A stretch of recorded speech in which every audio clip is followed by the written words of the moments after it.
Warahmatullahi wabarakatuh. Alhamdulillahirabbil alamin. Wassalatu wassalamu ala asyrafil anbiya'i wal mursalin sayyidina Muhammad wa ala alihi wa sahbihi ajma'in. Subhanaka la ilma lana illa ma 'allamtana innaka antal alimul hakim. Wa la haula wa la quwwata illa billahil aliyyil azim. Qala rabbi shrah li sadri wa yassir li amri wahlul 'uqdatam min lisani yafqahu qawli. Qala Allah Ta'ala fi kitabil aziz, a'udzu billahi minasyaitonir rajim, yas'alunaka madza yunfiqun, qul ma anfaqtum min khairin faliwalidaini wal aqrabin wal yatama wal masakin wa ibnis sabil wa ma taf'alu min khairin fa innallaha bihi alim. Sadaqallahul azim. Mereka bertanya tentang apa yang mereka nak infakkan. Jawablah, apa saja harta yang kamu infakkan hendaklah diberikan kepada ibu bapa, saudara mara, anak-anak yatim, orang-orang miskin dan orang-orang yang sedang dalam perjalanan. Al-Baqarah ayat 215. Para penonton dan hadirin sekalian, sekali lagi kita bertemu tuan-tuan. Alhamdulillah, kita bertemu malam ni. Kalau ikut daripada staf saya, malam yang ke-183 malam ni. 183 malam ni kita bertemu, Alhamdulillah. Pagi tadi tuan-tuan 183 pagi dan malam 183 malam. Terima kasih kepada likers, terima kasih kepada followers, terima kasih kepada livers, terima kasih kepada semua sekali. Dan terutama khusus, terima kasih kepada ahli-ahli panel yang telah memberi sokongan yang padu sejak 183 malam yang lalu, tuan-tuan dan puan. Saya mengucapkan terima kasih dan bersyukur kepada Allah Subhanahu Wa Taala kerana dapat meneruskan program ini, tuan-tuan dan puan, walaupun ada sedikit halangan-halangan teknikal dari segi internet, kekuatan internet dan sebagainya, tetapi keseluruhannya kami masih dapat bersiaran, alhamdulillah. Ada masanya tidak ada gangguan langsung, ada masanya sedikit gangguan, tetapi pada masa-masa yang biasanya, dalam ketika-ketika yang sedemikian dengan hujannya, dengan ributnya, dengan gunung ganang, bukit bukaunya, teman-teman yang berada di kawasan itu menyebabkan ada sedikit halangan kepada internet. Apapun tuan-tuan dan puan, alhamdulillah kita sudah bersiaran dan insya-Allah akan terus bersiaran. Para penonton dan hadirin sekalian, ya, kita dah agak lama dah, ramai juga followers, ramai juga top fan terutamanya yang menanyakan di mana Tuan Zaid, di mana Ustazah Isfadiah, ya. Mereka tanya tuan-tuan dan puan, jadi saya katakan insya-Allah mereka akan ke udara bersama kita 2 minggu sekali, tetapi adalah masanya tarikh yang ditetapkan, sama ada kami tidak boleh akomodet tarikh itu atau mereka tidak boleh akomodet tarikh itu. Jadi tuan-tuan dan puan, kita tidak bertemu. Rasanya minggu lepas, 2 minggu yang lepas tak dapat bertemu. Tapi kali ini tuan-tuan, kita boleh melepaskan rindu kita untuk mendengar bicara mereka dalam tajuk menyara keluarga satu beban ke? Menyara keluarga kita ni satu beban ke? Tuan-tuan dan puan. Jadi saudara, tentang menyara keluarga ni, tuan-tuan baca dalam hadis-hadis, dapat disemak dalam Quran, terutamanya dalam hadis tuan-tuan disebutkan bahawa menyara keluarga ini adalah satu keperluan kepada kita. Memberikan makanan, memberikan pakaian, memberikan tempat kediaman, memberikan bantuan bulanan dan sebagainya, mencelesakan mereka adalah merupakan satu tugas yang sangat besar kepada kita. Bahkan tugas ini tuan-tuan lihat, tuan-tuan dan puan, untuk kita memberikan khidmat kepada ibu bapa, ganjarannya selain daripada kita berjihad, selain daripada kita melakukan yang terbaik, tidak mensyirikkan Allah Subhanahu Wa Taala, antaranya yang 3 perkara yang selalu disebut ialah khidmat kepada ibu bapa, khidmat kepada kaum keluarga dan sebagainya. Antara khidmat itu tuan-tuan dan puan tidak lain dan tidak bukan servis yang kita berikan, khidmat yang kita berikan dalam bentuk financial, dalam bentuk kewangan, dalam bentuk non-financial yang kita berikan kepada kedua ibu bapa kita. Malam ini kita bersiaran tuan-tuan dan puan, insya-Allah diraikan oleh 2 ahli panel. Untuk 2 orang ni tuan-tuan, biasanya saya tidak celahkan orang yang ketiga. Sebab tuan-tuan dan puan, gandingan ini sangat mantap. Sejak beberapa lama kita bersiaran tuan-tuan dan puan, nampaknya gandingan ini adalah satu gandingan yang begitu ampuh tuan-tuan dan puan, insya-Allah. Jadi malam ni juga kita bersama dengan Tuan Zaid Muhammad, tuan-tuan dan puan, konsultan, perunding dalam bidang motivasi, dalam bidang pengurusan manajemen, dalam bidang kekeluargaan, dalam bidang pendidikan anak-anak dan sebagainya. Dan begitu juga tuan-tuan dan puan, ahli panel yang kedua pada malam ini, Ustazah Isfadiah Dusuki, tuan-tuan dan puan, yang bersama dengan kita dan biasa bersama dengan kita, tuan-tuan dan puan, insya-Allah malam ni terus bersama dengan kita dan akan terus bersama dengan kita insya-Allah. Jadi tuan-tuan dan puan, kedua-duanya ini akan membincangkan tajuk malam ni. Ustazah Isfadiah juga seorang konsultan, pakar runding dalam bidang kekeluargaan, dalam bidang motivasi, dalam bidang personal development, tuan-tuan dan puan, yang saya rasa telah pun mengendalikan berbagai-bagai program, sama ada simposiumnya, sama ada seminarnya, sama ada wacananya, berbagai-bagai lagi tuan-tuan. Dan menulis buku-buku tuan-tuan. Kedua-duanya adalah penulis buku dan juga penyediakan program-program silibus kurikulumnya untuk pendidikan yang berkaitan dengan keluarga, yang berkaitan dengan image building, yang berkaitan dengan personal development. Kita dapati dua-dua ini adalah merupakan orang-orang yang ke depan di dalam negara kita dalam bidang tersebut. Jadi tuan-tuan dan puan, kita nak mulakan perbincangan kita macam biasa, 5 minit, tuan-tuan dan puan. Saya harap kita dapat pergi kepada 3 pusingan pada malam ini, tuan-tuan dan puan. Jadi kita dengar dulu daripada Tuan Zaid untuk memulakan tajuk kita ni. Apakah mukadimah yang terbaik? Saya selalu tanyakan dalam mana-mana program pun, termasuk yang malam semalam punya program, tuan-tuan dan puan, kita minta salah seorang daripada ahli panel itu untuk menerangkan kepada kita apa yang munasabah untuk dimukadimahkan kalau tajuknya menyara keluarga satu beban ke. Sila Tuan Zaid. Okey, terima kasih Datuk. Bismillahirrahmanirrahim. Assalamualaikum warahmatullahi taala wabarakatuh. Kepada Datuk dan juga Ustazah dan terutamanya kepada para penonton setia. Terima kasih sekali lagi, seronok dapat kembali bersama Datuk dan Ustazah. Pun rasa ada miss jugalah, dah beberapa minggu kita tak dapat bersama. Okey, satu tajuk yang bagi saya menarik dan juga relevan lah Datuk, sebab kerana dalam keadaan super kritikal sekarang ni, COVID-19, ada satu kawasan yang saya pergi tu, tempat saya buat program, 70% penduduk kat situ kehilangan pekerjaan. Allah. Jadi saya pun tak tahu nak cakap apa, cuma mampu melihat dan membantulah sedikit sebanyak dengan bantuan barangan, kos sara hidup dan sebagainya. Jadi topik kita malam ni sememangnya sangat kenalah, sebab saya rasa ramai orang rasa terbeban sekarang. Cumanya lagi bila dalam bidang kewangan ni, kita sentiasa ada dua benda lah. Dari beberapa dimensi kita tengok kewangan, beban keluarga ni, menanggung keluarga, kita tengok beberapa dimensi. Pertama sekali dari segi dimensi spiritual.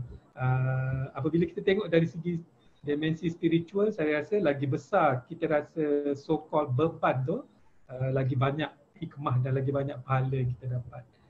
Yang kedua pula dari segi ekonomi, di mana macam contohnya 70% tadi yang hilang pekerjaan, memang sebelum ni pun mereka dah susah sebenarnya, tetapi dengan COVID-19 bertambah-tambah susah. Jadi dari situ beban dia lagilah berganda-ganda dari segi ekonomi. Kepada yang tak terjejas dari segi pendapatan, mungkin tak merasa beban ni. Mungkin mereka rasa beban dari segi sosial saja, iaitu tak dapat kesana kemari dengan bebas. Tetapi kewangan mereka tak terjejas. Malah mungkin lagi untung sebab ada moratorium yang tak perlu dibayar bank loan dan sebagainya. Jadi kita tengok dari segi dimensi inilah, dari segi dimensi keadaan situasi semasa, dan kalau kita boleh ada satu lagi sudut, iaitu keperluan dan kehendak. Di mana manusia ni dijadikan memang perlu, memang ada dua-dua ni. Keperluan ialah benda yang kewajipan, yang wajib. Kehendak itu ialah yang selalu kita berlawan. Di mana kalau dari segi sudut kewangan, musuh utama kewangan ialah kehendak yang didorong oleh hawa nafsu. Jadi inilah antara dimensi-dimensi kewangan, beban sara hidup. Kalau mengikut syarikat kewangan, mereka membuat definisi kos sara hidup ni merujuk kepada kos yang perlu ditanggung oleh sesebuah keluarga untuk membawa keperluan dalam keluarga, yang termasuk terutamanya dari segi tempat tinggal, makan minum, pakaian dan pengangkutan. Dan sekarang masuk pula perhubungan, komunikasi, telefon, internet dan sebagainya telah menjadi keperluan. Jadi dari sudut tu saya rasa mungkin ramai yang rasa benda ni terbeban, dan apabila berlaku krisis macam ni, kalau kita tidak berhati-hati, kita membuka ruang fitnah kepada keluarga kita sendiri, di mana bila kita mahu berjimat, mahu menjalankan tanggungjawab keluarga, membawa kehendak dengan lebih berhemah, mungkin ketua keluarga itu dituduh sebagai seorang yang kedekut, seorang yang tidak mementingkan keluarga dan sebagainya. Jadi di sini kita kena tengok satu kewangan ni, kita tak boleh, bagi saya lah, tak boleh letak kepada ahli ketua keluarga sahaja, tetapi seluruh ahli keluarga memainkan peranan.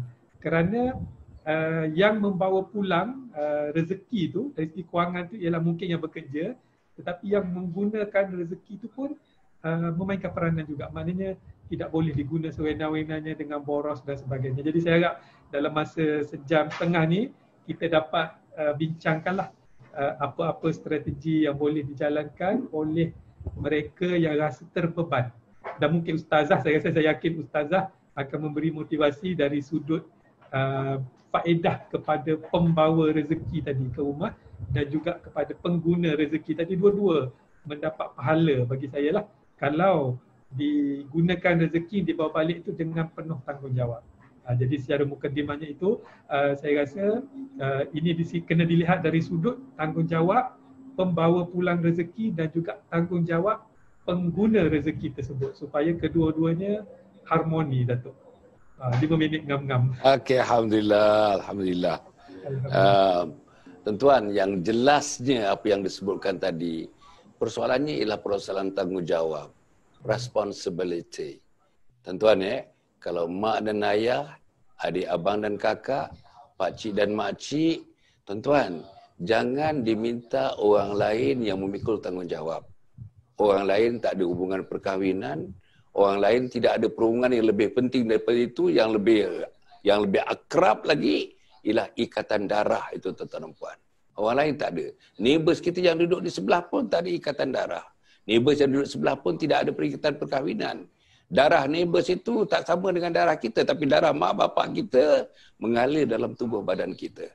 Sebab itu tuan-tuan dan puan, soal responsibility, tanggungjawab yang disebutkan oleh Tuan Zaid tadi, tuan-tuan, yang kepada yang membawa tanggungjawab, yang memberikan bantuan, apa juga saraan itu, dan yang menerimanya, tuan-tuan dan puan, kedua-duanya kena saling komplement dan suplemen untuk menentukan bahawa program ini, program kekeluargaan ini akan berjalan lancar. Bukan saja berjalan lancar, berjalan dengan insan-insan yang terlibat gembira, itu saja tak cukup. Kita mahu Allah Subhanahu Wa Taala redha dengan apa yang kita lakukan itu. Tuan-tuan dan puan, saya nak pergi kepada Ustazah Isfadiah. Ustazah, kita menyarakan keluarga ni. Saya nak dalam konteks mak bapak lah yang paling dekat lagi. Yang lain pun dekat juga. Adik, abang dan kakak pun dekat, pakcik dan makcik pun dekat. Tetapi dari segi yang dekat lagi, kita sebahagian daripada mereka, mereka sebahagian daripada kita, ialah ibu bapa kita sendiri. Dan natural lah, tuan-tuan, ibu bapa bila dah tua, tuan-tuan dan puan, dia memerlukan perlindungan. Bila dah tua, memerlukan tempat pergantungan. Bila dah tua, dia memerlukan satu orang daripada mereka, anak-anak dan sebagainya, jadi juru yang menjaga mereka, mengawasi mereka, melihat, tuan-tuan, kehidupan mereka di akhir-akhir hayat mereka. Dan yang pentingnya, tuan-tuan dan puan, ialah orang lain masing-masing ada tanggungjawab. Orang lain ada keluarga, orang lain ada ayah, orang lain ada bapa, orang lain ada masalah dia sendiri. Kita tak boleh serahkan masalah kita dipikul oleh orang lain. Anak-anak perlu dididik, anak-anak perlu ada kekuatan, anak-anak perlu ada kemahuan, anak-anak perlu ada komitmen untuk menjadi orang-orang yang menjadi pemberi sepanjang masa dengan penuh ikhlas, dengan jujurnya kepada kebaikan, kepada khidmat yang mesti diberikan kepada ibu bapa. Dalam konteks agama ni, Ustazah agama, pandangan Islam mengenai kita menyarakan, memberi khidmat dalam apa bentuk pun, sama ada financial atau non-financial, kepada ayah bonda dan kepada kaum keluarga. Macam mana pandangan Islam tentang itu? Sila Ustazah. Baik, terima kasih pada Datuk sahabat panel saya, Tuan Zaid Muhammad. Begitu juga dengan sahabat-sahabat follower yang mengikuti kita pada malam ini. Alhamdulillah wassalatu wassalam ala Rasulillah. Saya sangat bersyukur dapat kembali lagi bersama di layar Datuk Dr. Hassan Ali. Dan bila kita membicarakan berkenaan dengan nafkah, adakah itu beban ataupun tak, khususnya kepada ibu dan ayah kita, tuan-puan ya. Saya teringat Datuk ada satu hadis dan peristiwa ini berlaku pada baginda Nabi Muhammad SAW, di zaman baginda Nabi Muhammad SAW, di mana seorang sahabat ni dia nak pergi berjihad. Dia minta, kita tahu jihad ini dia punya kemuncak kelebihan jihad fisabilillah itu adalah syahid ya. Jadi Allah akan kurniakan dia syahid, dan banyak-banyak kematian yang paling indah adalah kematian syahid. Itu kematian yang paling tinggi. Banyak-banyak keimanan yang diseliputi dengan ketakwaan ya. Tapi dalam banyak-banyak kehidupan yang penuh dengan qanaah. Tapi dalam kematian, kebaikan ataupun kelebihan pun kemuncak kematian itu adalah syahid. Jadi ramai para sahabat dia mengimpikan syahid tersebut, berjuang fisabilillah dan sebagainya kan. Jadi merupakan satu cita-cita dan impian mereka bahawa seluruh kehidupan mereka itu menjadi saksi atas perjuangan mereka membela agama, membela Islam dan juga menyokong baginda Nabi Muhammad sallallahu alaihi wasallam. Jadi ada seorang lelaki itu dia datang berjumpa dengan Rasulullah. Kita tahu bahawa karakter Nabi ini dia kenal setiap para sahabat, dan kalau dia tak kenal pun dia akan ambil tahu siapa yang datang berjumpa dengan dia, apa latar belakang dia dan sebagainya kan. Itu kelebihan baginda Nabi Muhammad sallallahu alaihi wasallam. Jadi seorang sahabat ni datang dan meminta izin, sebab bila dia orang nak pergi ke jihad, jadi dia orang akan meminta izin terlebih dulu. Dia nak tengok dulu, scan diri dia sama ada mereka ini layak ataupun tidak ya, sama ada orang dewasa ataupun kanak-kanak. Jadi sahabat ni berjumpa dengan Rasulullah dan dia meminta izin kepada baginda Nabi Muhammad SAW untuk pergi berjihad. Dan kemudian bila dia minta, dan Nabi tanya, adakah padamu masih mempunyai ibu dan ayah? Jadi kata lelaki ini, ya, dia kata, dan aku adalah seorang-seorangnya anak. Jadi tak ada anak lain. Jadi hanya dia saja. Dan Nabi Muhammad SAW telah mengarahkan lelaki ini untuk kembali kepada ibunda dan ayahandanya, menjaga ibunda dan ayahnya, melihat kebajikan dan keperluan ibunda dan ayahnya, serta meninggalkan medan jihad. Jadi maksudnya di sini kalau kita lihat, ibu ayah kita ini sebenarnya adalah medan jihad kita. Dan hari ini kita rasa sangat bertuah, siapa yang masih mempunyai ibu, siapa-siapa yang masih mempunyai ayah, maka mereka ini adalah medan jihad kita yang Nabi Muhammad SAW angkat mereka lebih daripada jihad di medan perang. Baik, itu yang pertama Datuk. Kemudian yang kedua, kita lihat pada hari ini ya, saya yakin tuan-tuan dan puan-puan sendiri menyaksikan betapa anak-anak yang memberikan khidmat bakti kepada ibu dan ayah dia tanpa ada syarat ya, tanpa ada rasa macam serba salah dan sebagainya. Walaupun mereka ini susah tapi tetap memberikan kebahagiaan kepada ibunda dan ayah mereka, maka dia orang akan bahagia. Walaupun nak tengoklah di luar tu macam, alah tak kahwin, jaga sampai mak ayah sampai ketua ni, apa benda ni kan. Macam sampai lupakan awak punya kelebihan kan. Jadi kalau kita tengoklah banyak contoh-contoh yang bergerak ya di dalam kehidupan kita. Mereka ini menjadi insan yang bahagia, dan malah kalau kita tanya kita punya follower ni Datuk, penonton-penonton yang ada bersama dengan kita ini, mereka pasti mengiyakan, dan mungkin sebahagian besar daripada mereka ini mempunyai pengalaman yang sangat indah itu. Mereka tenang, keluarga mereka tak bergaduh, anak-anak faham, anak-anak lebih menyayangi mereka. Dan kalau ibunda dan ayahanda mereka dah meninggal dunia, dalam jagaan mereka itu, dia merupakan momen-momen yang sangat indah. Mereka menjadi insan ataupun anak-anak yang lebih kuat jiwa dia. Mereka tahu bagaimana hendak tackle masyarakat, nak menangani tohmahan masyarakat ya. Sebab apa? Sebab di situ ada kasih sayang ibu dan ayahnya. Walaupun mungkin semasa dia menjaga ibu dan ayah dia itu, ibu ayah dia banyak seolah-olah menyesakkan hati ya. Kadang-kadang orang tua ni dia dah tidak ada apa orang kata tu pemikiran yang kuat lagi kan. Jadi mungkin dia pergi tuduh itu tuduh ini, banyak juga kita dengar kan. Jadi dia cakap bila orang lain datang, dia cakap cerita benda lain. Jadi kita ini yang kena kuatlah, kena sabar, sebab kita tahu keadaan mereka itu dah macam budak-budak dah. Jadi insya-Allah pengorbanan kita ini memang kita akan nampak natijah dia. Dan malah sebenarnya Datuk Tuan Zaid, ada lagi dalam sebuah kisah di mana para sahabat satu masa berjalan dengan baginda Nabi Muhammad sallallahu alaihi wasallam. Saya kira saya pernah bentang benda ini dalam sesi-sesi kita, tapi saya nak sebut sekali lagi. Dan kemudiannya sahabat nampak seorang lelaki yang memang sado, ya. Dia sedang buat kerja sungguh-sungguh, dan kerja itu memang nampaklah dia memerlukan kekuatan tenaga dia. Jadi para sahabat tu nampak bila dia sado je, dia sahabat kata, rugi betul lah lelaki tu, baik dia punya tenaga, itu kekuatan dia tu kita gunakan di medan perang. Dan Nabi Muhammad SAW mendengar benda tu. Dan kemudian Nabi kata, jangan kata begitu. Seandainya lelaki tersebut dia berusaha untuk mencari nafkah bagi dirinya, maka pada dia ada pahala jihad. Sekiranya dia mencari nafkah untuk isteri dan anak-anaknya, maka baginya pahala jihad. Kalau dia berusaha itu untuk ibu bapanya, maka baginya pahala jihad. Jadi kita nak dapatkan satu peluang, kan dunia ini peluang. Dunia ini merupakan satu kesempatan yang Allah berikan pada kita untuk menggandakan amalan kita, dan amalan itu mesti sharp dan smart yang Allah terima. Dan bukan amalan yang kita sangka Allah akan terima. Tapi ini memang dah sah-sah dah. Ibu dan ayah dia terletak nombor 2 lepas Allah. Sebab itu kalau kita lihat ayat-ayat Al-Quran dan sebagainya, Allah sebut suruh taat kepada Allah, beriman kepada Allah, dan kemudian diikuti dengan berbuat baik kepada ibu dan bapa. Malah kita tahu bahawa keredaan Allah itu terletak pada sejauh mana keredaan ibu dan ayah. Jadi sangat indah dalam Islam, Datuk Tuan Zaid, bahawa Allah telah menyediakan pintu-pintu syurga yang berupa ibu dan ayah kita dalam rumah kita. Wallahu a'lam. Masya Allah. Tuan-tuan ya, kupasan ringkas daripada Ustazah tadi tuan-tuan ya, menggambarkan bagaimana Islam melihat khidmat ataupun apa juga yang diberi oleh anak-anak, terutamanya kepada kedua ibu bapa, yang diberikan oleh anak-anak saudara mara kepada saudara mara yang lain yang memerlukannya.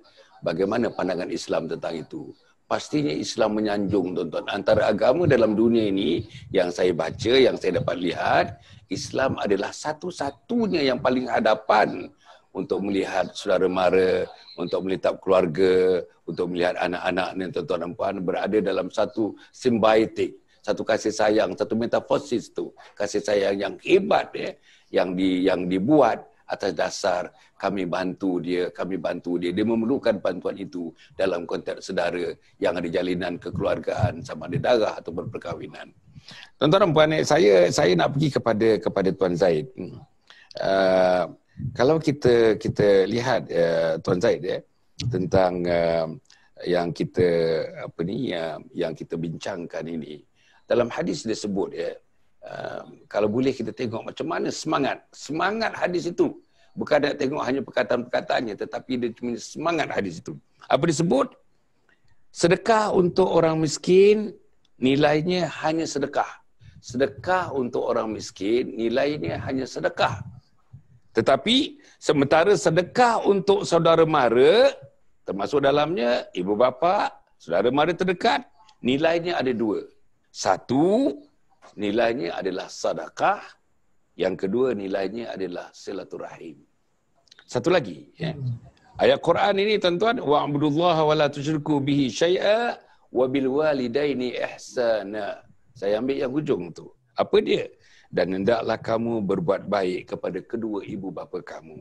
Dalam surah An-Nisa ayat 36. Tuan-tuan puan ya, campur dua-dua tu, ayat Quran yang ringkas tadi dengan hadis tadi. Bayangkan tuan-tuan, di mana letaknya khidmat kita, sedekah kita, bantuan kita kepada mak dan ayah, khidmat bantuan kita kepada kaum keluarga yang sangat-sangat memerlukan, dan itu merupakan satu kewajipan kefarduan kepada kita untuk melaksanakan tugas ini. Jadi saya nak bincang-bincang dengan Tuan Zaid lah ya. Jadi kalau begitu keadaannya, cuba kita tengok macam mana persediaan anak-anak. Persediaan mereka yang sepatutnya tadi, orang yang memberi tadi, saya gunakan istilah Tuan Zaid tadi, dan orang yang menerima. Persediaan apa? Persediaan mental, persediaan emosional, persediaan fizikal, dan persediaan spiritualnya untuk menjalankan tugas yang disebutkan begitu harum, begitu murni, begitu mulia di sisi Allah Subhanahu Wa Taala itu. Macam mana Tuan Zaid? Okey, terima kasih Datuk dan Ustazah. Sememangnya dalam Islam saya rasa lah terlalu banyak ayat-ayat motivasi sebegini, sebagaimana yang Datuk sebut tadi dan Ustazah sebut tadi, supaya kita menginfakkan rezeki kita yang ada tu, yang melalui kita tu kepada orang lain. Islam adalah agama yang mementingkan keihsanan, iaitu belas kasihan, terutamanya bermula dengan keluarga tersendiri. Pada pendapat saya lah, keluarga ini adalah yang terbaik kerana tiada orang lain yang akan membantu keluarga kita selain pada kita. Kalau kita terlalu mementingkan diri sendiri atau mementingkan orang lain, maka keluarga kita mungkin terpinggir di tengah-tengah masyarakat. Jadi saya memang bagi saya nak kata letak kepada lelaki pun betul juga, sebab banyak hadis Rasulullah SAW yang mewajibkan lelaki lah untuk bekerja mencari rezeki. Contohnya ada satu hadis, saya tak tahu lah detail dia, tapi kalau tak silap saya ada seorang wanita mengadu suami dia kedekut, bakhil, tak nak bagi rezeki kepada keluarga. Dan Rasulullah SAW membenarkan isteri tersebut, kalau saya dapat Hindun nama dia kan, untuk mengambil secukupnya tanpa pengetahuan suami pun tak apa. Maknanya sedangkan di dalam Islam kategori mengambil tanpa kebenaran itu boleh dikatakan mencuri, tetapi tidak di dalam konsep sara hidup ini, kerana sudah menjadi kewajipan suami lah. Cuma di zaman moden ini terdapat suami isteri yang bersetuju untuk mungkin bekerja, dua-dua bekerja, ataupun ada setengah-setengah kategori suami tak bekerja, jaga anak, dan isteri bekerja. Kalau ada persetujuan yang harmoni, bagi saya tak ada masalah. Cuma lagi kena elakkan ruang-ruang fitnah lah. Takut nanti masyarakat membuat apa? Fitnah, suami tak guna, suami makan duit isteri, itu kena dielakkan juga supaya menimbulkan harmoni dalam masyarakat. Terutama dengan ipar, mertua dan sebagainya. Jadi berbalik kepada soalan Datuk tadi, terlalu mulia tugas orang yang membawa rezeki pulang ke rumah. Saya ingat satu kisah, mungkin Ustazah lebih tahu detail sirah dia, tetapi Rasulullah SAW pernah berjumpa dengan seorang sahabat ni tidak dikenali sangatlah. Dan baginda memegang tangan lelaki tersebut dan mencium. Bayangkan Rasulullah mencium tangan kita, maknanya memuliakan tangan. Dan dalam sirah baginda tak banyak kali baginda mencium tangan seseorang. Dan inilah antara salah satu momen baginda mencium. Dan apabila ditanya kenapa baginda begitu memuliakan lelaki tadi, sehingga mencium tangan lelaki tersebut yang tidak dikenali, Rasulullah berkata, inilah seorang tukang, kata silap saya tukang besi. Tangannya kasar dan pecah merekah. Namun yakinlah tangan ini diharamkan api neraka menyentuhnya. Kerana lelaki tersebut ikhlas bertugas demi membawa pulang rezeki yang tak seberapa, tetapi demi untuk keluarga. Masya Allah, saya dengar kisah tu naik, semangat saya naik, Datuk. Semangat saya naik, Ustazah. Kerana saya tahu rupanya mencari rezeki kepada keluarga ini adalah betul lah salah satu jihad yang besar, jihad ekonomi kalau kita boleh panggil benda ni. Sebab tanpa kita yang membawa rezeki, kurniaan Allah sememangnya telah diberi, dicatu, setiap manusia punya rezeki masing. Tapi pada masa sama Allah SWT menyuruh kita berusaha sebab rezeki itu tak datang menggolek. Sebagaimana kisah Maryam, walaupun buah tamar ada di atas tu, perlu juga Allah SWT suruh juga sentuh, goyangkan pokok buah tamar supaya jatuh, nak menunjukkan usaha tu wajib, usaha tu penting. Jadi ini kalau kita tengok dari sudut sebegini, saya rasa Masya Allah kita dapat banyak faedah. Pertama, kita dapat faedah keduniaan lah, iaitu dapat upah, dapat gaji, dapat habuan, makan minum, duit wang ringgit. Tapi yang lebih penting pada itu bagi saya ialah kegandaan yang macam Datuk sebut tadi, dan malah ada dalam surah Al-Baqarah ada sebut sedekah, pahala sedekah itu seolah-olah satu biji yang tumbuh bercabang 7 cabang, Datuk dan setiap cabang punya 100 biji buah. Itu sedekah saja, belum masuk kepada silaturahim lagi. Silaturahim pula, apabila seseorang itu menyambung silaturahim, maka syurgalah baginya. Masya Allah, Datuk, kalau kita faham dua ni pun, saya rasa besok semangat pergi kerja. Besok semangat nak menghadapi apa saja cabaran dan dugaan. Memang di tempat kerja memang banyak cabaran dan dugaan, tetapi kalau kita faham benda ni, kita bekerja untuk dua alam lah agaknya. Alam dunia dan yang lagi penting ialah alam akhirat. Dan kalau boleh saya tambah hashtag kat situ. Kita jadikan proses mencari rezeki kita ni di dunia ini sebagai tiket ke syurga. Hashtag tiket ke syurga. Orang muda suka hashtag. Jadi kalau kita boleh buat hashtag tu, letak dalam handphone, bila rasa stres, jumpa bos, jumpa klien, kenapalah susah sangat, kita ingat yang tu. Nak dapat tiket ke syurga bukan mudah. Dan itulah proses-proses yang perlu kita lalui dengan hanya bekerja mencari rezeki, membawa, beri makan kepada anak isteri dan juga ibu dan ayah. Masya Allah, terlalu cantik susunan konsep rezeki, konsep bekerja yang telah ditentukan oleh Allah SWT, ditunjuk ajar oleh Nabi Muhammad SAW. Wallahu a'lam. Masya-Allah, tuan-tuan tengok ada punya hashtag. Anak-anak yang dikasihi, yang disayangi, dengarlah daripada pakcik kita, daripada abang kita, daripada pakcik kita, mencadangkan kepada satu hashtag khas untuk mengingatkan kita tentang faedahnya kita memberikan khidmat bakti kepada ayah, kepada mak, kepada saudara mara dan juga kepada masyarakat yang lebih luas daripada itu, tuan-tuan dan puan. Sangat disanjung oleh Islam. Ustazah tadi telah memberikan 2, 3, 4 perkara, tuan-tuan. Qurannya, hadisnya tentang bagaimana Islam melihat apa juga yang sama ada saraan, sama ada bantuan, sama ada khidmat kepada orang yang paling hampir dengan kita. Namanya ibu, namanya ayah, namanya pakcik, namanya makcik, namanya adik, abang dan kakak. Itulah manusia-manusia terdekat. Yang tuan-tuan kalau kita mengkhidmati mereka, menyarai mereka, pahalanya, ada hadis mengatakan sampai 2 pahala, tuan-tuan, 2 pahala untuk yang kita melakukan khidmat yang sedemikian. Saya nak pergi kepada Ustazah. Ustazah kita tengok orang ni, anak-anak ataupun keluarga terdekat yang tak dapat menjalankan tugas ini, yang tuan-tuan mengabaikan, bukan tak dapat, mengabaikan tugas untuk memberikan pertolongan, untuk menyarakan, untuk menselesakan manusia-manusia yang berada di hujung usia ini terutamanya. Anak-anak ini dikelaskan sebagai anak-anak yang derhaka. Lebih kurang begitulah. Anak-anak yang tidak mengikuti alur kehidupan yang dikehendaki oleh Islam. Apa jadi kepada anak-anak ini?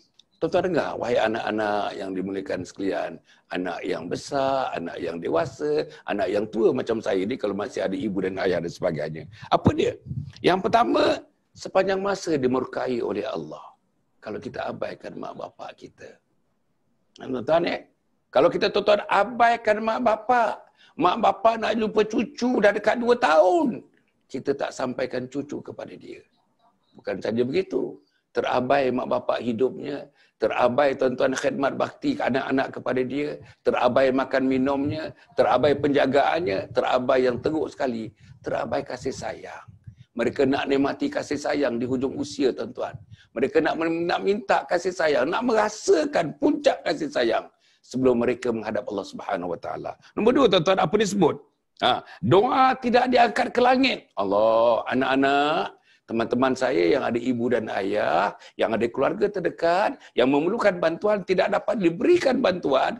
Tadi yang disebutkan oleh Tuan Zaid tadi, tuan-tuan, pemberinya tak dapat menjalankan tugas sebagai pemberi di atas beberapa sebab. Tuan-tuan nampak dikatakan doa tidak diangkat ke langit. Nombor 3, tuan-tuan, amal kebajikan tidak diterima. Amal kebajikan tak diterima. La haula wala quwata illa billah, ya Allah. Subhanallah. Kemudian tuan-tuan dikatakan salat tidak diterima, salatnya pun tidak diterima. Dan banyak, tapi saya nak ambil yang terakhir, tidak mendapat syafaat daripada Nabi Muhammad sallallahu alaihi wasallam. Tuan-tuan cuba bayangkan, tuan-tuan.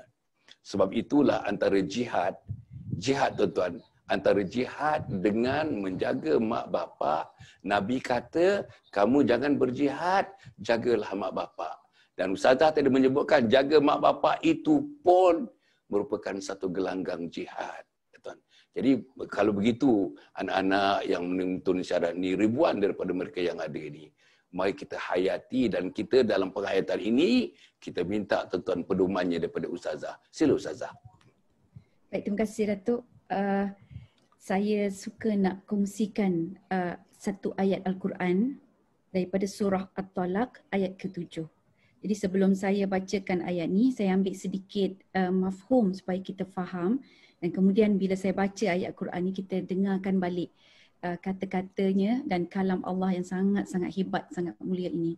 Secara mudahnya orang kata buat summarization ataupun ringkasan daripada ayat Al-Quran ini, dinyatakan bahawa seseorang tu yang ada tanggungjawab nafkah, sama ada dia kaya ataupun dia miskin, wajib ke atasnya untuk memberi nafkah. Jadi dia tak tengok, okey saya ni miskin, saya tak mampu, so saya tak boleh. Kan? Dia tak. Allah sebut di dalam Al-Quran, kamu miskin ke ataupun kamu kaya, kamu kena bagi nafkah. Atas siapa? Atas tanggungan kita lah. Kalau suami, maka diri dia yang pertama, yang kedua adalah isteri dia, yang ketiga adalah anak-anak dia. Yang keempat adalah ayah dia, yang kelima adalah ibu dia. Ya, jadi di situ kalau seorang suami. Kalau anak-anak sudah tentulah tengok mak dengan ayah ini, kadang-kadang mak dengan ayah lebih kaya daripada dia. Tengok keadaan, kalau mak ayah lebih kaya tak apa. Tapi kalau mak ayah ini memang pada paras kemiskinan dan sudah menjadi tanggungjawab kita untuk tolong uruskan. Kalau dia kaya, kita pula tolong uruskan kan. Dan kemudian kalau dia tidak mampu, kita lah yang tolong berusaha sebab kita ada kekuatan tenaga, kita ada kelapangan kreativiti, pemikiran dan sebagainya. Baik, mari kita dengar sama-sama ya petikan kalam Allah yang mulia ini. Surah At-Talaq, saya ulangkan lagi. Surah At-Talaq ayat yang ke-7. A'udzubillahi minasyaitonirrajim. Liyunfiqu dzu sa'atin min sa'atih. Wa man qudira 'alaihi rizquhu falyunfiq mimma atahullah la yukallifullahu nafsan illa ma ataha sayaj'alullahu ba'da usri yusra. Hendaklah orang yang mampu memberi nafkah menurut kemampuannya, dan sesiapa yang disempitkan rezekinya, maka hendaklah dia memberi nafkah dari apa yang diberikan oleh Allah kepadanya sekadar yang mampu. Allah tidak memberati seseorang melainkan sekadar kemampuan yang diberikan oleh Allah kepadanya, yakni orang-orang yang dalam kesempitan hendaklah ingat bahawa Allah akan memberikan kesenangan sesudah berlakunya kesusahan. Datuk Tuan Zaid, dia bila kita baca ayat ni, dia seolah-olah satu ayat inspirasi dan motivasi. Maksudnya, macam kalau kita nak kata mudah, kata pasar, kita boleh kata, ini yang Allah sebut pada kita. Kau kerjalah, sebab kerja ini, mencari rezeki itu adalah arahanku. Tetapi yang memberikan rezeki tersebut adalah Allah Subhanahu Wa Taala. Jadi kita ini yang kita mencari je, kita mencari, kita menjemput, kita berusaha untuk mendapatkan rezeki, tapi yang memberinya adalah Allah. Masalahnya adalah sebahagian daripada kita ini kita rasa kita tak mampu, kita miskin kan. Jadi kita takut tak mampu, takut duit kita habis, takut duit kita berkurangan, takut tak cukup, nanti nak masa depan lagi, dengan itu lagi, dengan ini lagi kan. Jadi saya suka ada satu pepatah mengatakan bahawa kenapa kita mesti takut dalam keadaan kita, kenapa mesti kita takutkan miskin? Sedangkan Tuhan kita bertuankan Tuhan yang Maha Kaya. Jadi sangat indah bila kita lihat kembali sebenarnya faktor memberi nafkah, faktor mencari rezeki, ia sangat berkait rapat dengan satu garisan akidah. Sejauh mana sebenarnya kita beriman dengan Allah Subhanahu Wa Taala bahawa Allah akan membantu kita yang membantu untuk taat pada Allah. Bila kita taat pada Allah, sebenarnya kita sedang membantu Allah, itulah tugas kita. Kan khalifah ni kita pengganti kepada Allah di atas muka bumi ini. Jadi tugas khalifah yang pengganti ni dia kena ikut arahan Allah. Jadi bila Allah kata pergilah cari rezeki, pergilah cari nafkah, itu adalah satu ubudiyah, perhambaan kita kepada Allah. Jadi bukan kita tengok hasilnya, tetapi kita lihat apakah proses yang sedang kita lakukan, apakah usaha-usaha yang kita sedang lakukan. Sebab hakikatnya Allah memang sengaja bagi tanggungan-tanggungan yang lemah ni, perempuan, isteri yang lemah, mak bapak yang tua lemah. Sebab apa? Supaya kita kuat. Jadi bila kita melihat anak-anak kita, kita lihat isteri kita lihat mak ayah kita, semangat dia berkobar-kobar kan macam Tuan Zaid sebut tu tadi. Sebab bila kita dengar satu, lepas tu kita pandang wajah mak dan ayah kita, yang kita tahu dia dah tua, tenaga dia tak kuat, kita akan jadi lebih kuat, lebih bersemangat. Ini memang satu fitrah yang Allah letakkan dalam hati kita. Jadi ini juga menggalakkan kita untuk lebih berbakti kepada ibu dan ayah kita. So kalaulah kita tidak ada motivasi dan semangat, rugilah kita. Sebab apa, dalam dunia ini rezeki tu memang Allah campak banyak di hadapan kita. Cuma tinggal lagi kita berusaha. Tinggal lagi kita berfikir bagaimana kita nak letak kedudukan dan sebagainya. Kedatangan COVID-19 ni kan memang satu benda yang memberi kesan kepada banyak pihak. Tapi ingat Allah sebut ni sangat indah. Surah At-Talaq ayat 7 tu dia macam ringkas saja. Tapi dia merangkumi kesemuanya. Allah kata apa? Bagi orang-orang yang dalam kesempatan, hendaklah ingat, sayaj'alullahu ba'da usri yusra. Allah akan memberikan kesenangan sesudah berlakunya kesusahan. Kita dengar usri yusra ni dalam surah Al-Insyirah kan. Fa inna ma'al usri yusra, inna ma'al usri yusra. Sesungguhnya berserta dengan kesukaran ada kemudahan. Tapi Masya Allah dalam surah At-Talaq ayat 7 yang berkaitan dengan mencari nafkah, mencari rezeki, Allah terangkan memang kamu akan bertemu dengan kesusahan, tapi pada setiap kesusahan itu Allah akan iringkan kemudahan dan keindahan kesenangan. Allahu Akbar. Jadi itulah Datuk, ya, mudah-mudahan ayat ini boleh memberi semangat, spark pada diri kita semua. Masya Allah tuan-tuan. Ayat yang ringkas yang dibacakan tadi surah At-Talaq ayat yang ke-7 tuan-tuan dan puan. Macam mana huraiannya dibuat oleh Ustazah Isfadiah. Tuan-tuan, saya ingat bila huraiannya diletakkan kepada realiti kehidupan, kita dapati tuan-tuan, ulasan yang sedemikian ni pada saya lah sangat-sangat menarik. Kalau terawang-awang macam itu agak sukar. Tetapi bila dah diletakkan, diribaan kita menjadi satu realiti dalam kehidupan, dia bagi baru dia punya keberkesanan tu, baru dia cuit hati, hujung-hujung hati kita tu, di lubuk hati kita tu, insya-Allah. Itu yang dilakukan oleh Ustazah Isfadiah tadi tuan-tuan. Kalau kita boleh berehat sebentar tuan-tuan, kita berehat sebentar dalam 1 minit begitu, kita mendengar sikit pesanan daripada Yayasan Sabha tuan-tuan dan puan, kerana pesanan-pesanan ini saya rasa sangat penting dalam kehidupan kita, dalam kita bekerja, dalam kita melakukan tugas dan tanggungjawab, dalam kita menyara keluarga, dalam kita bergembira, dalam kita berjenaka, bergurau senda tuan-tuan dan puan. Kena ingat tuan-tuan, kena ingat bahawa malaikat maut sedang mengintai-ngintai kita. Sebab itu Sabha, Yayasan Sabha sedang memikirkan, sedang membangunkan apa yang dinamakan sebagai Komplek Anjung Husnul Khatimah yang disebut nanti dalam insya-Allah pesanan daripada Yayasan Sabha. Sila. Anjung Husnul Khatimah ialah sebuah projek bagi mengisi saudara keperluan insan-insan di permukaan bumi ini, iaitu untuk mati dalam husnul khatimah sesuai dengan doa kita, Allahumma khtim lana bihusnul khatimah wa la takhtim alaina bisu'il khatimah. InsyaAllah sebuah projek, sebuah kampus, sebuah kompleks yang dinamakan Anjung Husnul Khatimah yang akan didirikan tidak berapa lama lagi, dan insyaAllah akan memberikan khidmat yang terbaik kepada seluruh umat Islam untuk hidup dalam Islam dan mati dalam husnul khatimah. Wassalamualaikum warahmatullahi wabarakatuh. Assalamualaikum warahmatullahi wabarakatuh. Menepati apa yang dibincangkan sekarang ini, mungkin rujukan boleh dibuat kepada 3 buku yang saya hasilkan. Buku yang pertama, saudara, ialah Khidmati Ayah Bunda Hingga Akhir Hayat. Buku yang kedua ialah Husnul Khatimah, Impian Setiap Muslim. Dan buku yang ketiga ialah bukunya Isteriku Ketua Bidadari Syurga.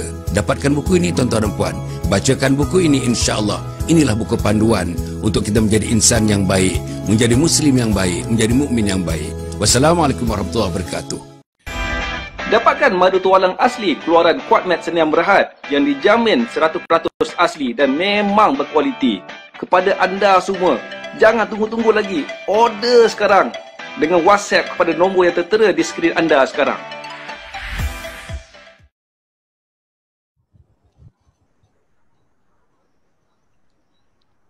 Para penonton yang dihormati sekalian, alhamdulillah kita menyambung perbincangan kita yang sangat menarik sebenarnya tuan-tuan.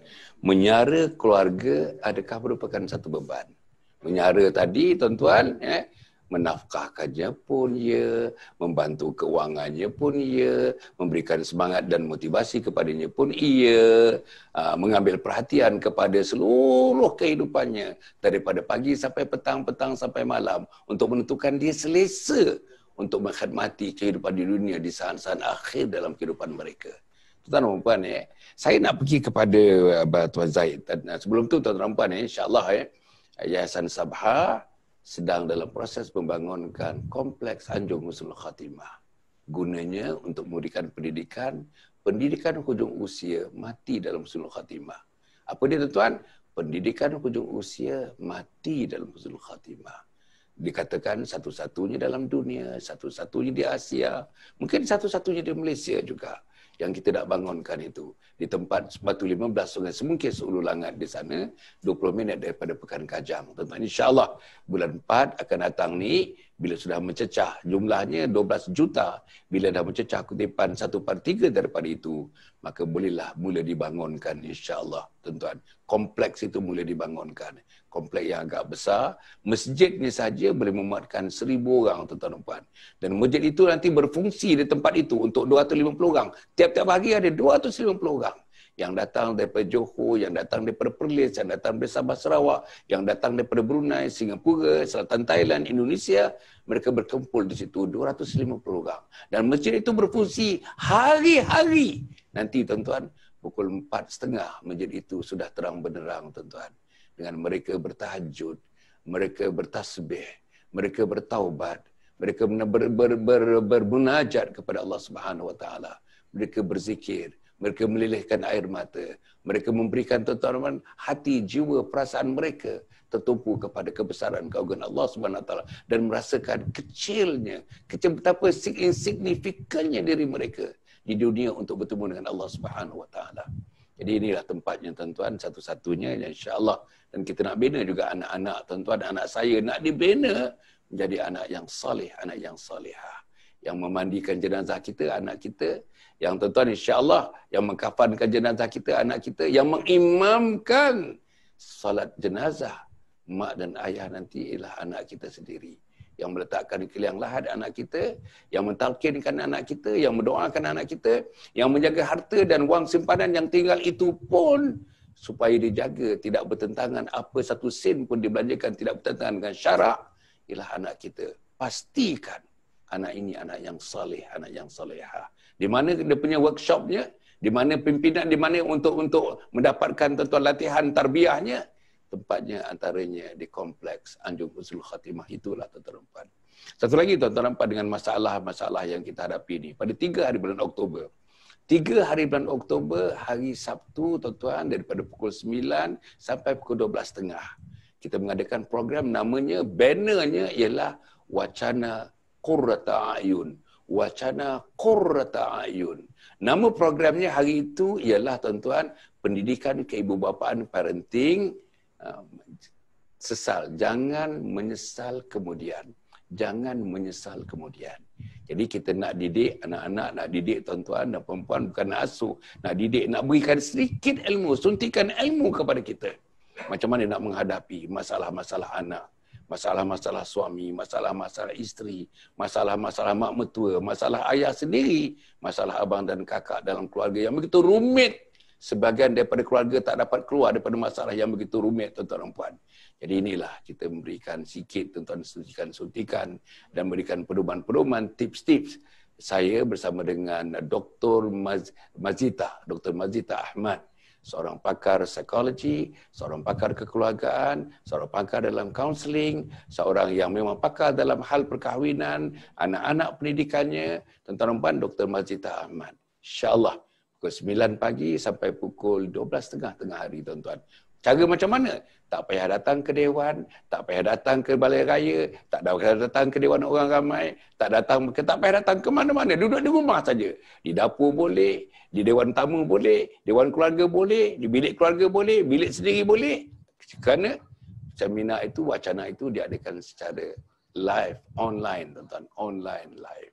Jadi insya-Allah, saya harap tuan-tuan tengok dalam FB page ini, tuan-tuan pergi kepada komen, tuan-tuan tekan komen tu, tuan-tuan link terus dapat link untuk mendaftarkan.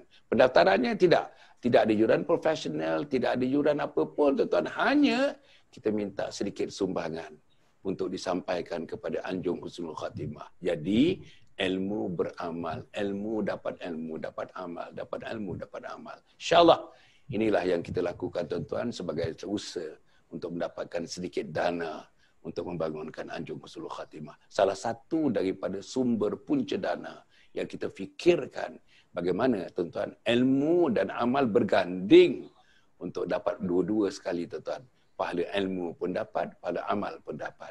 Itulah dia yang dinamakan sebagai wacana qurrata a'yun itu, insya-Allah. Jadi tuan-tuan diharap tuan dapat mendaftarkan diri, tuan-tuan, insya-Allah. Bila mendaftar nanti diberikan password untuk tuan-tuan mengikuti program secara online live itu, insya-Allah. Tuan-tuan, saya nak pergi terus kepada Tuan Zaid. Jadi saya nak bacakan juga ini sebuah hadis dari Nabi Muhammad sallallahu alaihi wasallam ini yang menyebut bahawa tentang nak maukah, kata Nabi, aku tunjukkan satu dosa besar. Dosa besar ni. Yang pertama dosanya ialah mempersekutukan Allah Subhanahu Wa Taala. Dosa besar yang kedua ialah menderhaka kepada ibu bapa. Maknanya derhaka ibu bapa maknanya tidak mengambil perhatian, tidak memberi perhatian, tuan-tuan, tidak mengabaikan ibu dan bapa, sebagaimana yang Ustazah menyebutkan tadi, bagaimana tentang Islam menganggap tentang kita berinfakkan, bersedekahkan, apa juga, tuan-tuan, yang kita perlu bantu kepada ibu bapa, mesti kita hulur, orang yang pertama menghulurkan bantuan itu. Jadi kepada kedua bapa, dan yang ketiga ialah membuat kesaksian palsu. Tuan-tuan dan puan, maknanya, tuan-tuan dan puan, dari segi Islam, dan Ustazah nak panjangkan sikit, minta Tuan Zaid panjangkan sikit. Tentang, saya nak sebut, tuan-tuan, tadi kita berikan bantuan, kita memberikan saraan, kita memberikan yang financial dan non-financial. Saya sebut non-financial ni. Macam mana kalau kita letak diri kita, Tuan Zaid, letakkan diri kita dalam posisi mak dan ayah yang penerima tadi, menggunakan bahasa Tuan Zaid, yang penerima tadi. Letakkan posisi kita, dalam bahasa Inggerisnya, tuan-tuan, empathize. Dalam bahasa psikologi ni empathy. Kita letakkan diri kita dalam kedudukan mereka. Tuan-tuan cuba bayangkan, ibu bapa yang tua, ibu bapa yang tidak ada kekuatan lagi.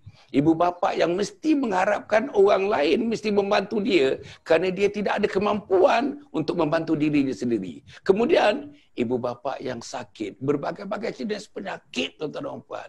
Antara penyakitnya memang life-threatening illness yang ibu dan ayah kita sedang menderita itu. Tetapi anak yang ada di Kuala Lumpur, mak bapak berada di Jitra, tuan-tuan dan puan, anak bergaji besar. Tapi tuan-tuan, sebulan sekali pun tak ditelefon. Anak bergaji besar, tuan-tuan dan puan. Suaminya nak pergi, tapi isterinya tak nak pergi melawat. Inilah yang berlaku. Tuan-tuan kalau pergi ke hospital, tuan-tuan pergilah hospital. Tempat mana, tuan-tuan? Hospital mana, tuan-tuan? Pilihlah. Pilih tempat ward yang menempatkan pesakit-pesakit yang tinggal lama di hospital. Ada yang 6 bulan, ada yang 9 bulan, ada yang 8 bulan. Tanyakan kepada mereka. Mereka tidak akan memberikan jawapan dengan perkataan, tapi dengan lenangan air mata. Sebab mereka tidak dipedulikan lagi oleh anak-anak dan keluarga terdekat mereka. Macam mana kalau kita buat empathizekan diri kita, empathy ini, Tuan Zaid, ya? InsyaAllah. Terima kasih Datuk dan juga Ustazah. Satu tragedi lah bagi seorang anak yang membiarkan ibu bapa yang masih hidup dalam keadaan sebegitu. Kerana setiap perasaan negatif, setiap titisan air mata dan setiap luahan kata-kata ibu dan ayah itu menjadi doa yang akhirnya memakan jiwa anak-anak tersebut. Dibalikkan kepada zaman moden ini, sememangnya ramai yang melihat, bagi saya lah, punca kepada anak-anak membiarkan ibu bapa sebegitu kerana mereka melihat memberi duit atau nafkah kepada ibu dan ayah itu sebagai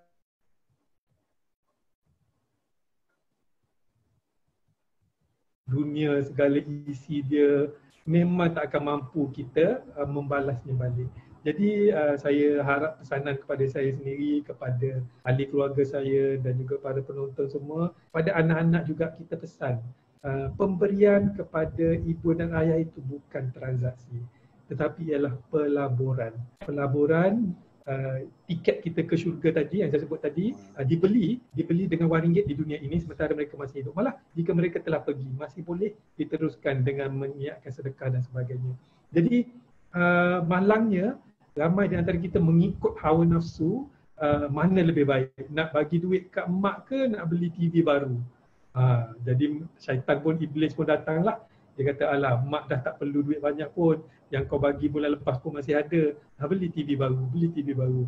Jadi apabila orang yang lemah imannya, lemah jiwanya akan tergoda dengan hasutan keindahan dunia. Jadi keindahan dunia akan sentiasa melebihi fadilat memberi kepada ibu bapa jika dilihat dari mata wang ringgit semata-mata. Jadi sepatutnya kita lihat dari sudut empati macam yang Datuk sebut tadi. Kita lihat keperluan mereka tak banyak pun sebenarnya, tak perlu kita bagi contohnya separuh daripada gaji, tidak. Kita perlu, mungkin bagi saya ingat 2 hingga 3% pun dah cukup. Kalau berani 5%. Kalau gaji RM3,000, 5% baru berapa? RM150.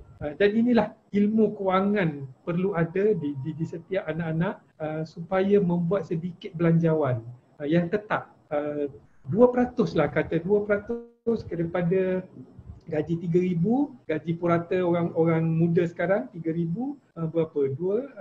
RM60, RM50, RM100 lah. Takkan tak boleh. Dan apa kita tengok, RM100 kali 12 sudah RM1,200. Banyak benda yang boleh dibuat oleh ibu dan ayah dengan jumlah sebegitu. Saya nak bawa konsep besar, tapi besar tak semestinya banyak, kecil tak semestinya sedikit.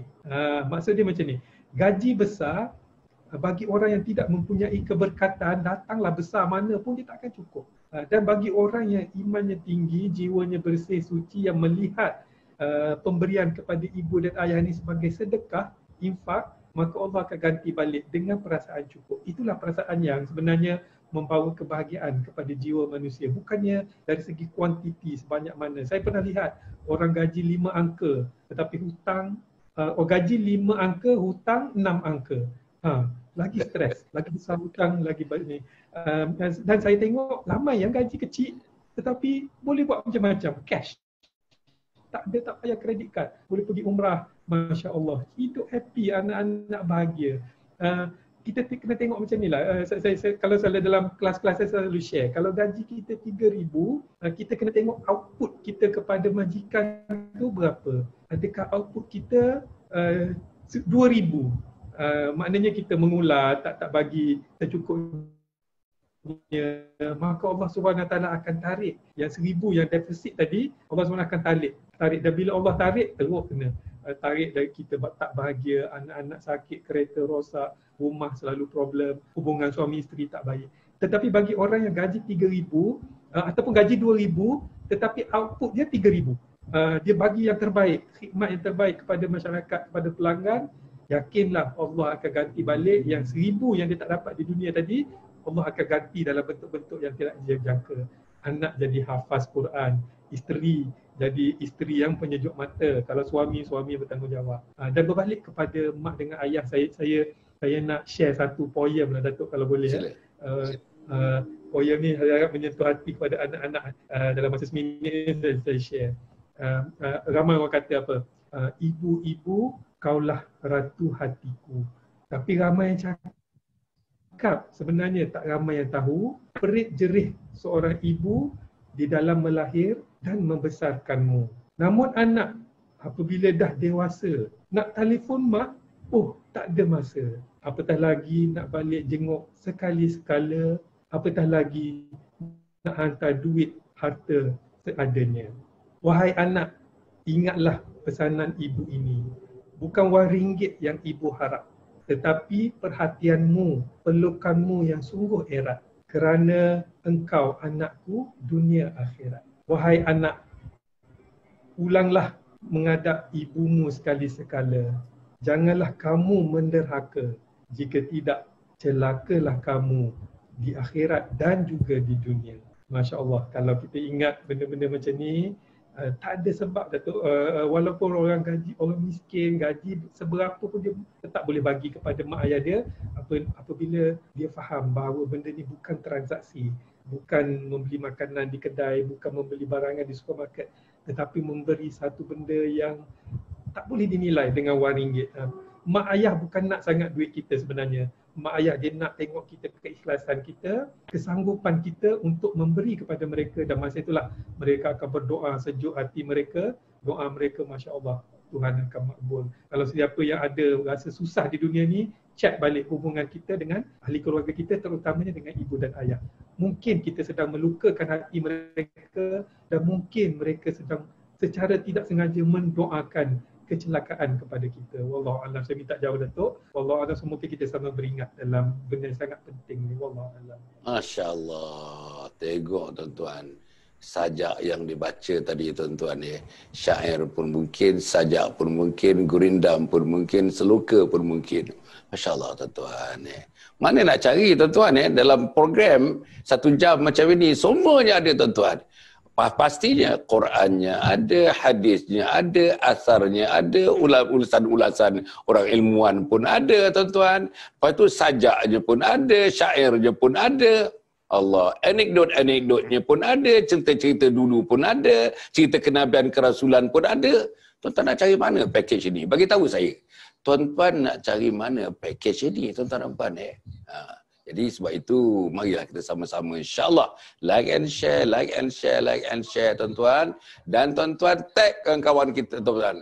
Insya-Allah, yang kata kita ada, kita punya WhatsApp punya grup ke, Facebook kita dan sebagainya. Apa pun tuan-tuan dan puan, bagi tahu manusia-manusia yang lain. Mari kita sama-sama menatapi, mengikuti, merenungkan tuan-tuan apa yang disebutkan oleh Ustazah Isfadiyah, apa yang disebutkan oleh Tuan Zaid, tuan-tuan depan dengan pantun seluka dan sebagainya itu, saya merasakan tuan-tuan inilah hiasan-hiasan. Hiasan-hiasan yang bingkisannya adalah iman. Yang tuan-tuan dan puan ialah jaring-jaringannya adalah iman. Inilah yang kita hendak dalam hidup ini tuan-tuan. Atas nama itulah kita akan memberi khidmat yang terbaik, menyara yang terbaik, nafkah kepada ayah, bunda, saudara mara kita yang terdekat. Kerana itu adalah tanggungjawab kita, tuan-tuan. Akhirnya saya nak pergi kepada Ustazah Isfadiyah. Ustazah ya, kita nampak ya, sebab nak berikan sesuatu yang terbaik di sisi Allah ni, hadis dah banyak dibaca, Quran dah banyak dibaca, maknanya khidmat kepada mak bapak, khidmat kepada keluarga terdekat, mempunyai kedudukan tuan-tuan, setengah-setengahnya tuan-tuan seiras dengan jihad, setengah-setengahnya Nabi kata tadi, jangan pergi jihad, jaga mak bapak, kerana engkau ada mak bapak untuk dikhidmati.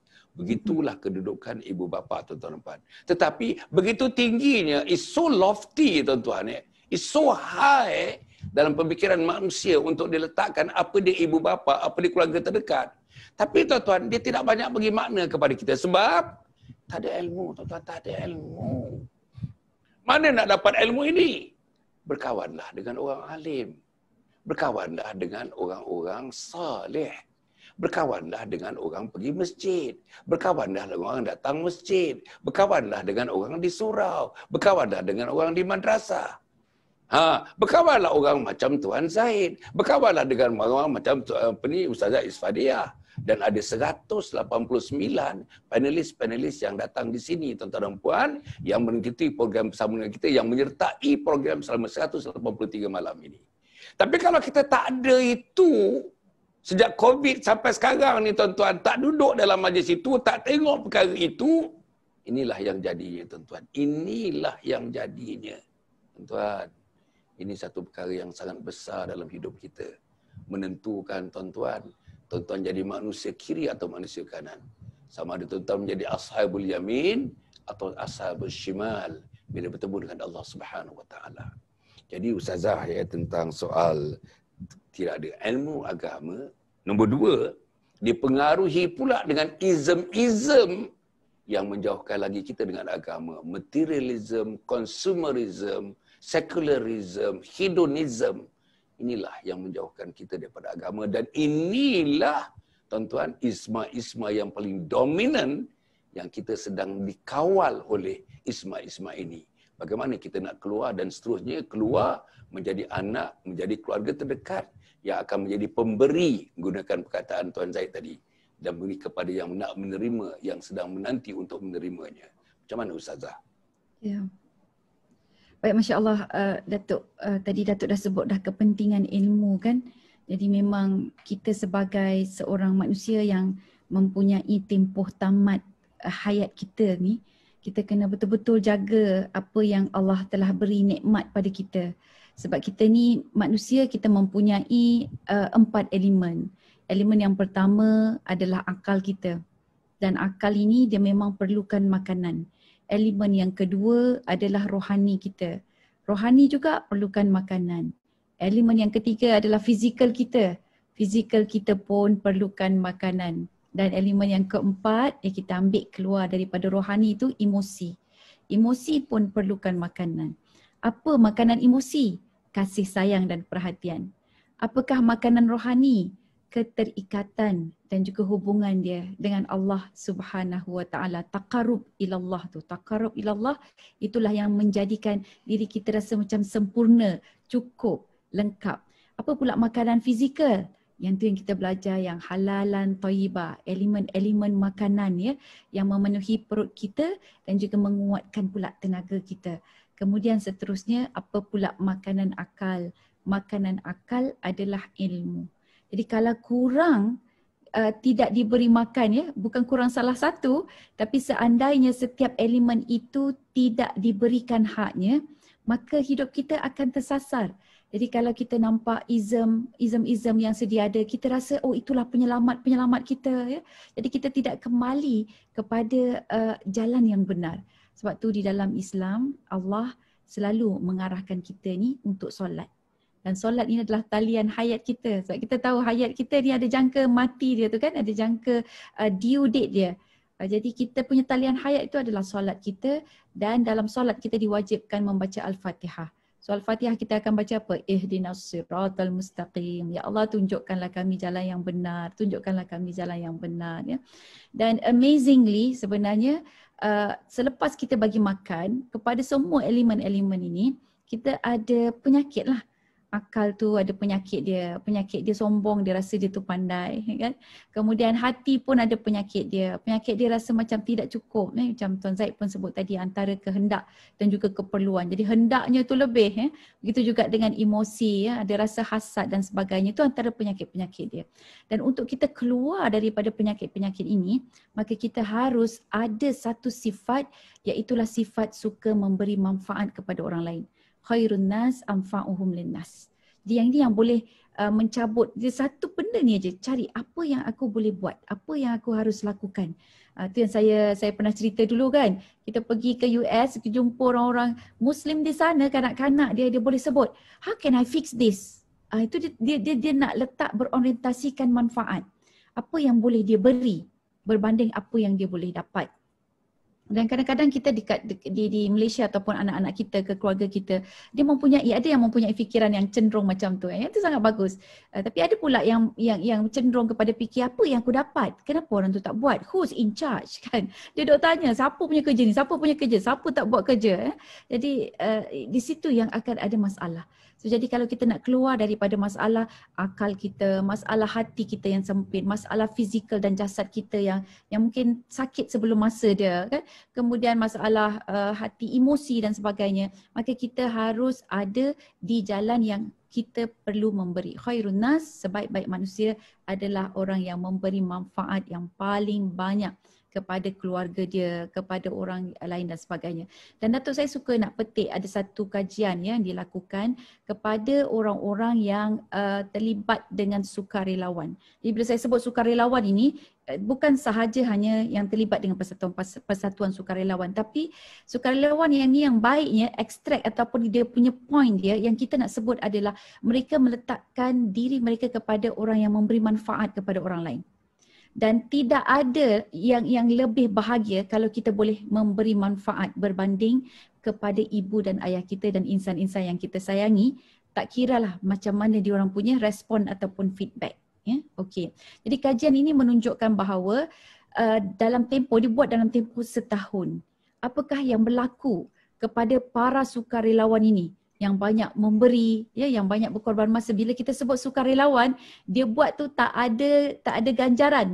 Dia buat tu secara sukarela, tak ada gaji, ya, tidak ada bayaran, malah duit poket dia keluar, malah masa dia pun kan habis di situ, dan dia berpenat lelah, ya. Jadi kita tengok, oh dia memberi, dia tetap memberi manfaat, Orang ni ada ilmu, orang ni ada hati kan, orang ni ada emosi, orang ni memang ada jiwa dan sebagainya lah, ada fizikal. Tapi dia duk memberi.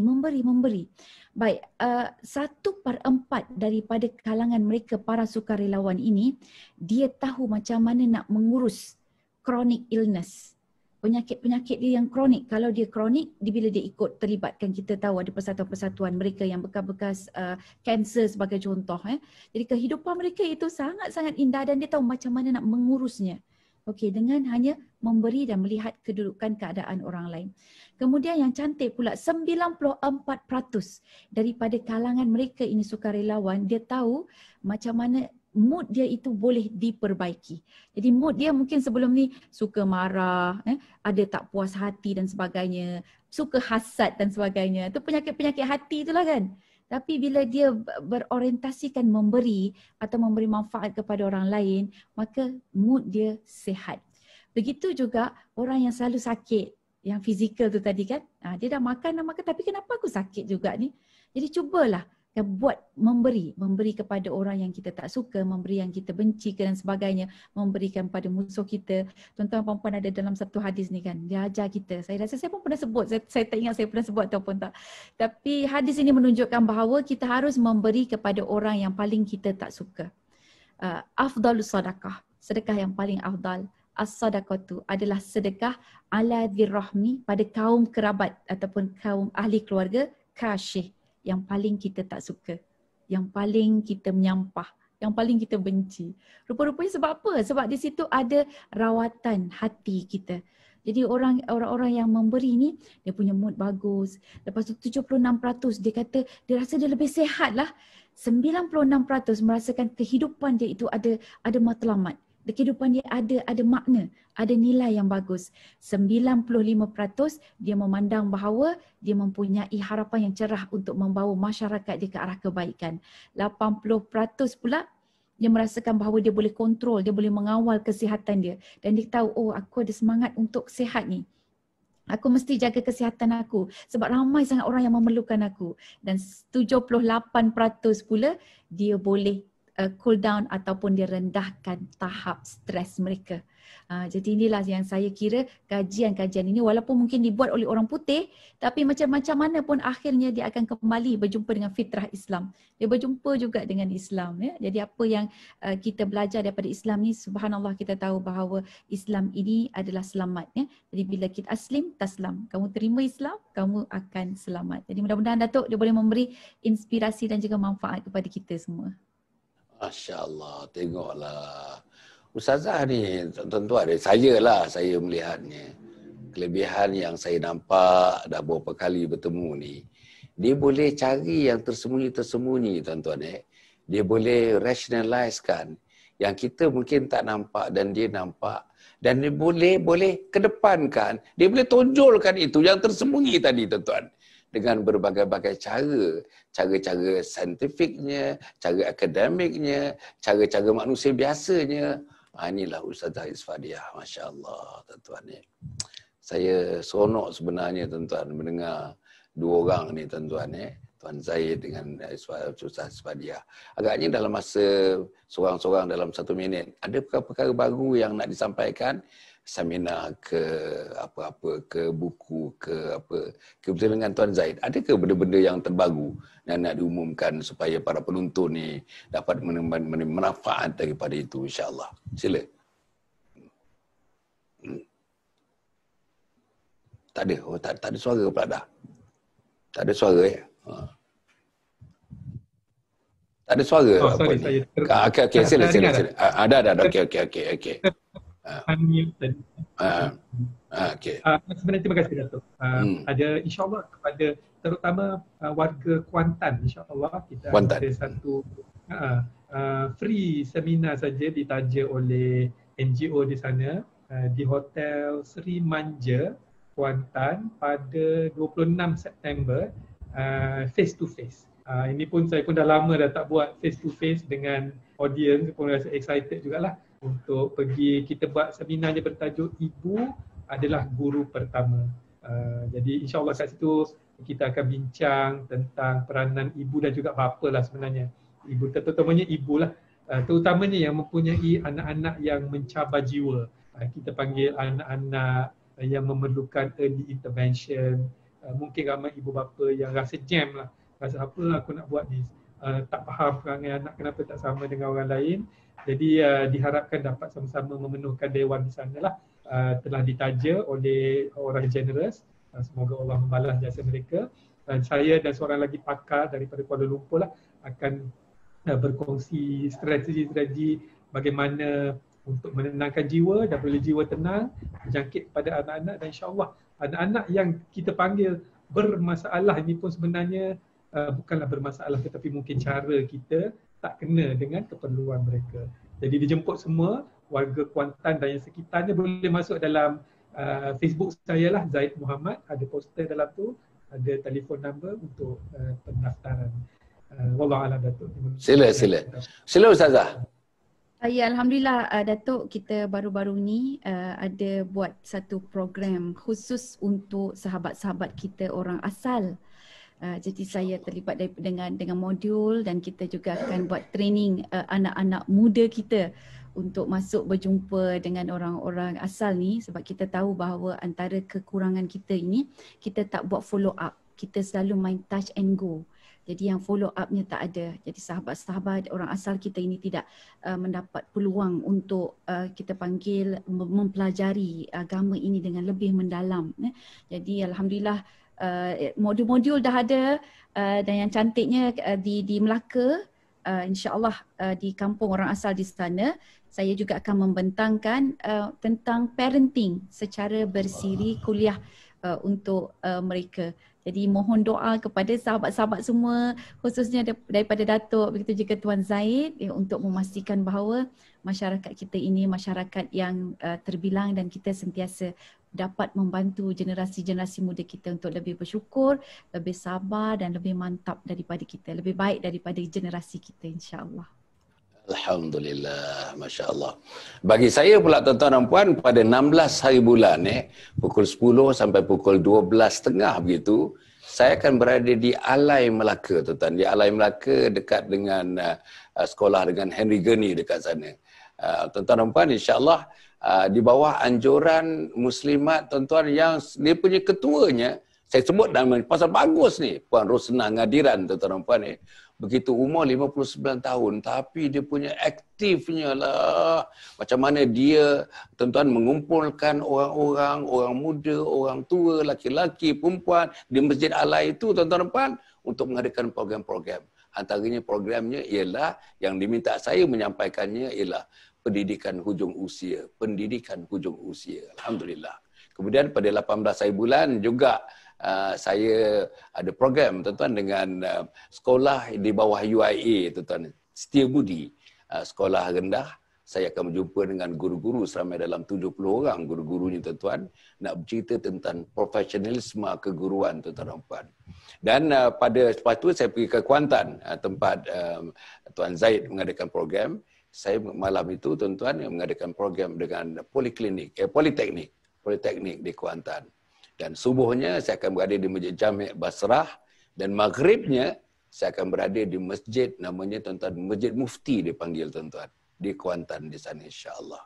Jadi mudah-mudahan, tuan-tuan, perkara-perkara begini, tuan-tuan, khidmat kita semuanya akan mendapat keberkatan, dan kita yang menjalankannya dengan ikhlas, penuh ikhlas, jujur, kerana dan untuk hanya Allah Subhanahu Wa Taala. Dan yang kedua, tuan-tuan, saya nak ulang balik tadi, pada 3 hari bulan Oktober, saya bersama dengan Dr. Mazita Ahmad, tuan-tuan dan puan, akan mengendalikan program yang namanya ialah Wacana Qurrata A'yun. InsyaAllah dengan temanya pendidikan, keibubapaan, parenting, jangan menyesal kemudian. InsyaAllah Tuan-tuan boleh mendaftar sekarang ni pun. Tuan-tuan pergi kepada komen untuk mendapatkan dia punya link. Dan kalau tidak tu ada poster, tuan-tuan. Poster memang di atas. Kita dah pinkan poster tu di atas. Jadi tuan-tuan tak payah scroll panjang-panjang di bawah untuk mendapatkan daripada poster itu. Pergi kepada See More. SEEMORE. Tuan-tuan akan tengok semuanya detail mengenai program dan juga di hujungnya ada link untuk tuan-tuan dan puan-puan mendapatkannya untuk mendaftarkan, untuk memasukkan bersama-sama dalam program online live, tuan-tuan, live. Online live. Tapi yang Tuan Zaid tadi, tuan-tuan, dia pergi kepada betul-betul kepada face to face, in person, you know. Tapi saya ni live. Tapi yang di Politeknik tu semua tu itu live. Bukan live, itu ialah on live pun kita buat, tapi in person pun kita buat. Begitu juga yang kuliah subuhnya dan kuliah maghribnya di Kuantan itu. Jadi tuan-tuan dan puan, insya-Allah jangan lupa tuan-tuan 3 hari bulan Oktober masuk dalam diary dan mudah-mudahan kita berjumpa nanti tuan-tuan dan puan, insya-Allah. Dan akhirnya tuan-tuan dan puan, tolonglah, mintalah kita nak segerakan pembinaan Kompleks Anjung Husnul Khatimah. Dermalah, wakaflah, zakatlah, infaklah, sedekahlah, fidyahkanlah, amal jariah fi sabilillah kalah tuan-tuan, insya-Allah, untuk kita bangunkan satu institusi yang akan menjadi legacy untuk umat Muhammad sallallahu alaihi wasallam, insya-Allah. Dan akhirnya tuan-tuan dan puan, marilah kita sama-sama besok pagi pukul 7, hari yang ke-184 besok pagi pukul 7. Titisan embun pagi dan malam besok pun tuan-tuan pukul 9.15, waktu yang sama dengan ahli panel yang lain, tajuk yang lain, kita akan membincangkan sesuatu yang saya rasa dekat dengan tuan-tuan dan puan untuk beri faedah lanjut, faedah terus kepada kita semua, insya-Allah. Cukup cakap itu. Terima kasih yang tidak terhingga kepada Tuan Zaid Muhammad. Terima kasih kepada Ustazah Isfadiah Dasuki yang bersama-sama dengan kita, dan saya harap sangat, biasanya kalau tak muncul tu memang saya akan dapat telefon, komen-komen dan juga messages daripada followers, likers, teman-teman yang menyaksikan program ini, rindunya mereka kepada kedua-dua manusia-manusia profesional yang ada bersama kita pada malam ini, insya-Allah. Mudah-mudahan Allah berikan kita taufik dan hidayah. Doalah tuan-tuan supaya semuanya akan diberkati oleh Allah Subhanahu wa taala, dan jangan lupa tuan-tuan dan puan, insya-Allah dalam hidup ini kita akan terus mendoakan dan terus membacakan doa ini. Rabbirhamhuma kama rabbayani saghira. Rabbirhamhuma kama rabbayani saghira. Wahai Tuhan kami, kasihilah kedua ibu bapaku sebagaimana mereka mendidik aku semasa aku kecil. Itulah doa kita. Baca terus dan terus, baca terus dan terus. Tuan-tuan dapat keberkatan, dapat pahala, dinaikkan martabat tuan-tuan, dan mak dan bapa kita pun dalam peliharaan Allah Subhanahu wa taala. Cukup sekali itu. Aku qouli hadza wa astaghfirullahal azim li wa lakum wa lisairil muslimina wal muslimat innahu huwal ghafurur rahim. Wassalamualaikum warahmatullahi wabarakatuh.